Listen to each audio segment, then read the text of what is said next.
Kung magkaka-rematch sina Ryan Garcia at Devin Haney, sino kaya ang mananalo? Yung Haney ba na technical o yung Garcia na may one-punch death touch? Ito ang totoong mangyayari kapag nagharap sila ulit. Una, ibang laban na to para kay Haney. Sa first fight, nakatikim siya ng knockdowns at hirap siya sa timing ni Ryan.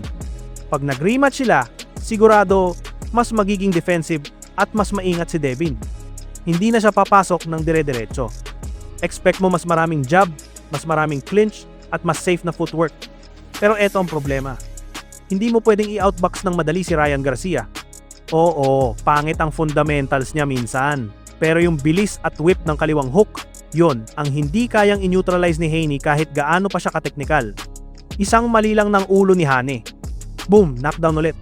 Pangalawa, mas delikado ang rematch para kay Haney because now, Ryan already knows he can hurt him. Confidence plus timing plus power equals bad news sa isang boxer na hindi naman known for granite chin. Pero hindi rin guaranteed si Ryan. Kung hindi siya focused, kung puro drama ulit ang paligid niya, Haney can easily win by 12-round boxing clinic.